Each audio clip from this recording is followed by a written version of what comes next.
जय हिंद दोस्तों। स्वागत है आप सभी का हमारे रैंकर्स टीम चैनल पर। पिछली क्लास में हमने डिस्कस किया था संविधान के भाग 1 के बारे में और आज हम डिस्कस करने जा रहे हैं संविधान के भाग 2 के बारे में।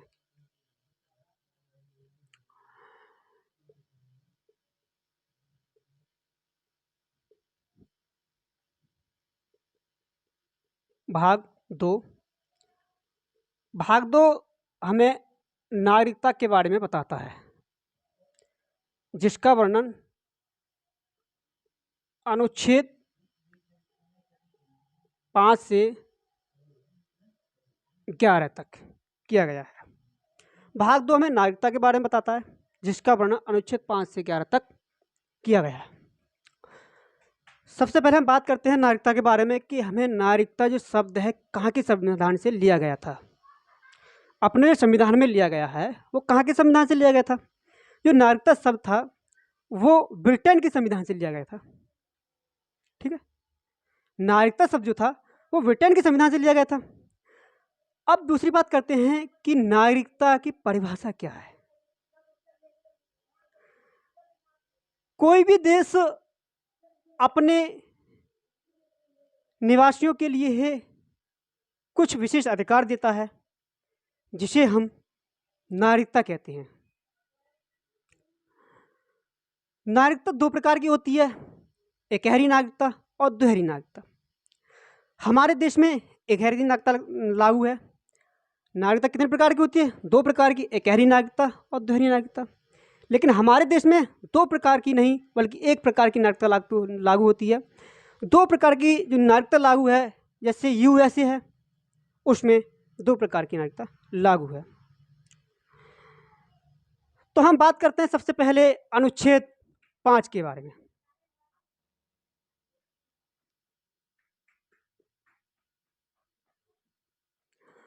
अनुच्छेद 5 कहता है कि संविधान के प्रारंभ में नागरिकता, संविधान के प्रारंभ में नागरिकता अर्थात संविधान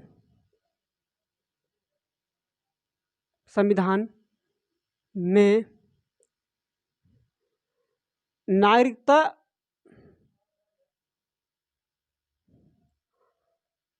उस समय उन लोगों को दी गई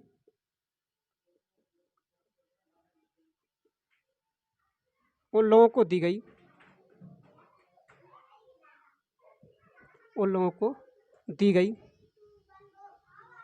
जो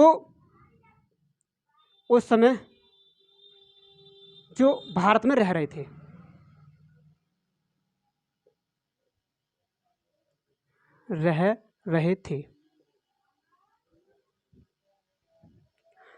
अब आपको समझ में आ गया होगा कि अनुच्छेद 5 क्या कहता है।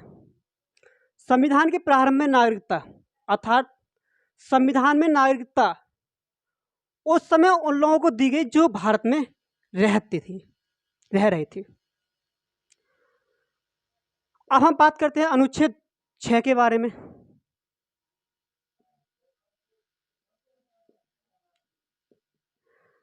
अनुच्छेद 6 कहता है कि पाकिस्तान से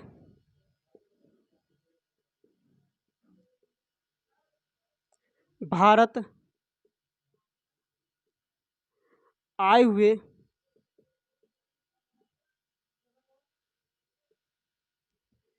लोगों को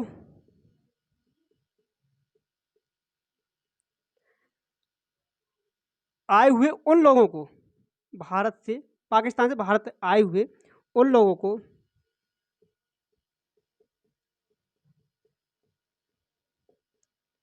नागरिकता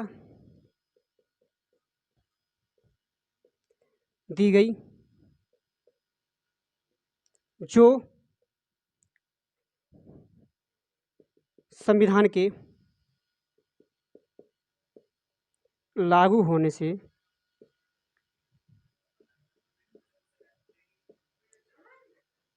लागू होने से पूर्व या लागू होने से पहले भारत में रह रहे थे।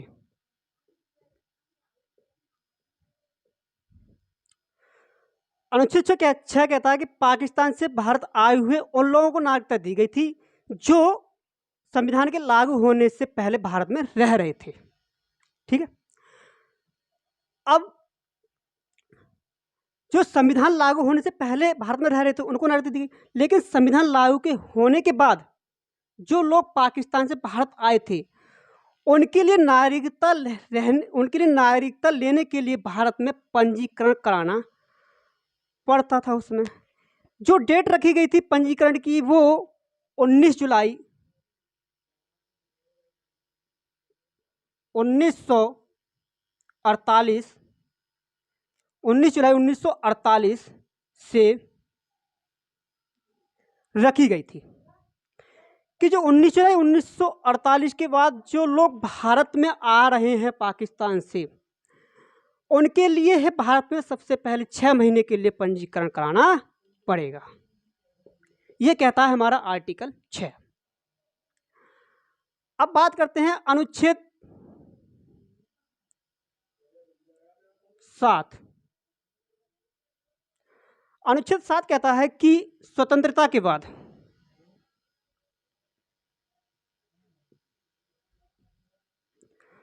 के बाद जो लोग भारत से पाकिस्तान चले गए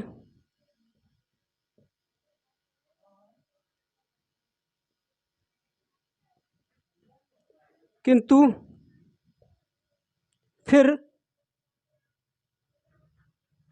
पाकिस्तान से, मैं शॉर्ट में लिख दे रहा हूं, पाकिस्तान से भारत आए,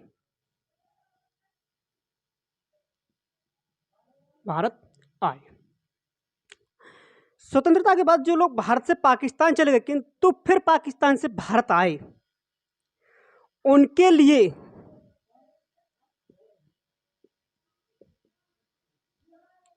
नागरिकता संविधान के लागू होने से पहले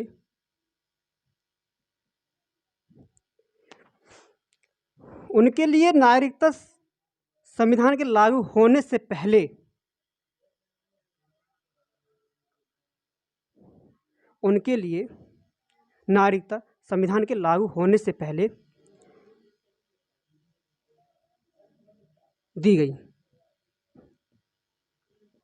अर्थात जो लोग पहले भारत से पाकिस्तान गए, पाकिस्तान से पुनः भारत आए, उनके लिए नागरिकता दी गई थी वो संविधान लागू होने से पहले दी गई।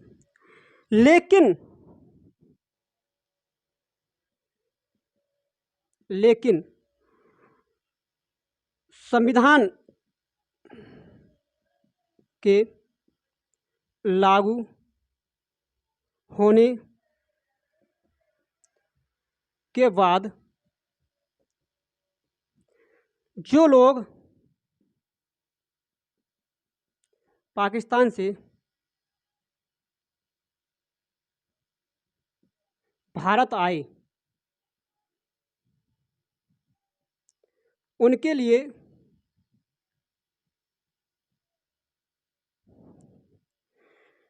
एक रूल, एक नियम लागू कर दिया गया।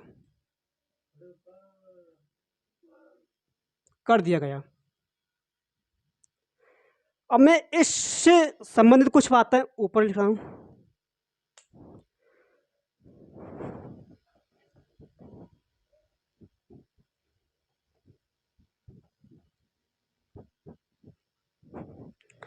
आर्टिकल 7 कहता है कि स्वतंत्रता के बाद जो लोग भारत से पाकिस्तान चले गए किंतु पाकिस्तान से भारत आए उनके लिए नागरिकता संविधान के लागू होने से पहले दी गई। लेकिन संविधान के लागू होने के बाद जो लोग पाकिस्तान से भारत आए उनके लिए नागरिकता देने के लिए एक नियम लागू कर दिया गया था। जो डेट रखी गई थी वो 1 मार्च 1947। उन्होंने कहा था कि 1 मार्च 1947 से पहले जो लोग भारत में रह रहे थे और उन 1 मार्च 1947 के बाद जो लोग भारत में रहने आए हैं, उनके लिए 6 महीने के लिए पंजीकरण कराना पड़ेगा। उनके लिए भारत में रहने के लिए 6 महीने के लिए पंजीकरण कराना पड़ेगा। ठीक है। अब हम अनुच्छेद 8 बताते हैं।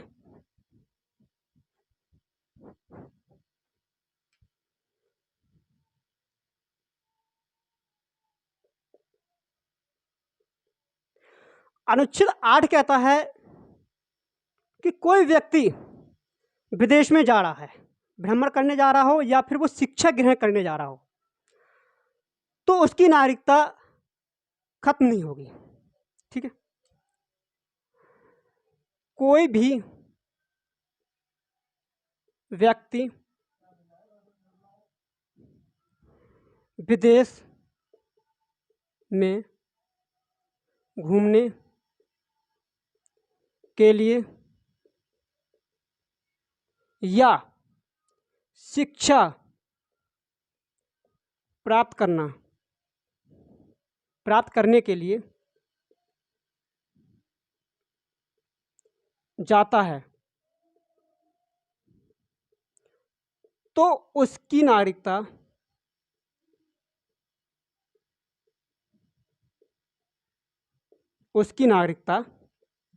स्वतः बनी रहेगी।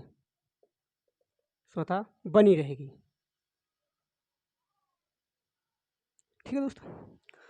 आर्टिकल 8 कहता है कि कोई भी व्यक्ति यदि विदेश में भ्रमण करने जाता है या वो शिक्षा प्राप्त करने जाता है तो उसकी नागरिकता स्वतः बनी रहेगी। अब आर्टिकल 9 क्या कहता है? अनुच्छेद 9 कहता है कि कोई भी व्यक्ति ही यदि विदेश में रह रहा है, जहां से जा करके हमारे देश से, और विदेश में रहने लगा, जैसे ही उसने विदेश की नागरिकता ग्रहण की, वैसे ही तुरंत हमारे भारत की नागरिकता खत्म हो जाएगी उसके लिए। यदि कोई व्यक्ति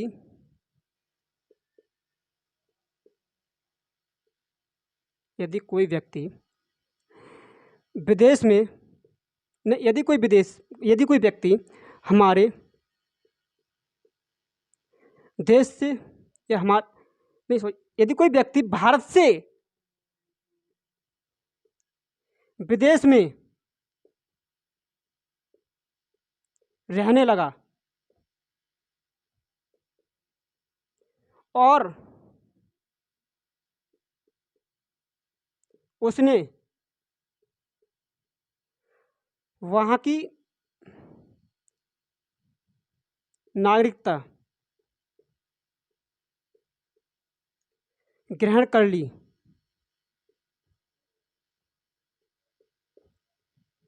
तो उसके लिए हमारे देश की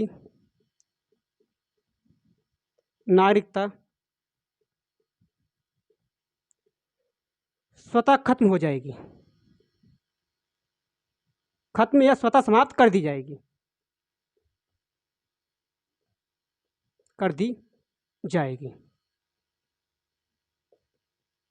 ठीक है। मेरी राइटिंग थोड़ी ऐसी। अब बात करते हैं अनुच्छेद 10 के बारे में। हम अनुच्छेद 10 क्या कहता है?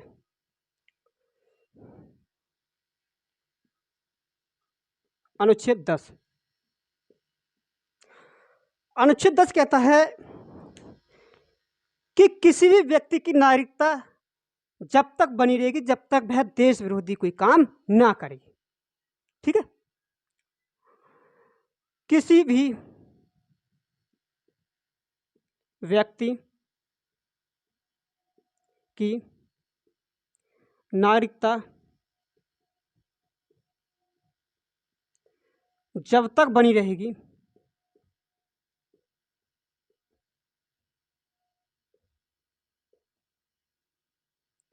जब तक कि वह कोई देश विरोधी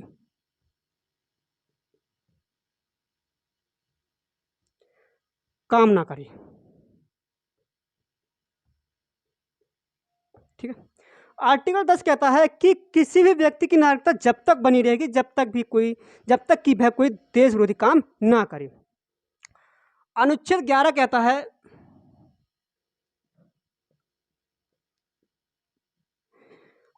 कहता है कि नागरिकता संबंधी जो कानून हैं वो संसद बनाती है और इसकी जिम्मेदारी गृह मंत्रालय को दी जाती है। नागरिकता संबंधी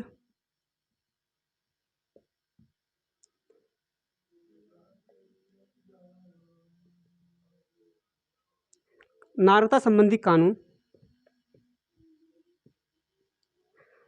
संसद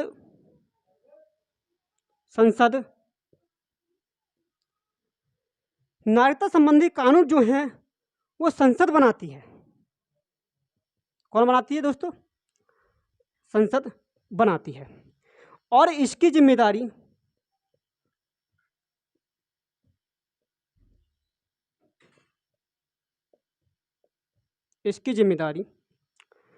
गृह मंत्रालय को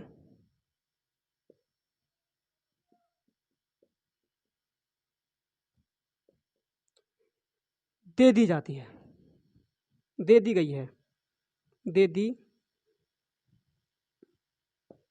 है। हमारी अनुच्छेद 11 हो गए। अनुच्छेद 5 कहता है कि संविधान के प्रारंभ में दी गई ही नागरिकता उन लोगों की दी जाती है जो संविधान लागू होने से पूर्व भारत में रह रहे हैं। अनुच्छेद 5 कहता है कि पाकिस्तान से भारत में आए हुए व्यक्तियों के लिए नागरिकता दी जाती है, उनके लिए संविधान लागू होने से पूर्व थे। लेकिन यदि संविधान लागू होने से बाद को आते हैं तो उन्हें नागरिकता रहने के लिए 6 महीने के लिए पंजीकरण कराना पड़ेगा। इसी प्रकार से आपको मैंने आर्टिकल 11 ही समझा दिए, आपको अच्छी तरह समझाया होगा। हमारे चैनल को लाइक करें और सब्सक्राइब करें और कमेंट में बताएं। जय हिंद साथियों।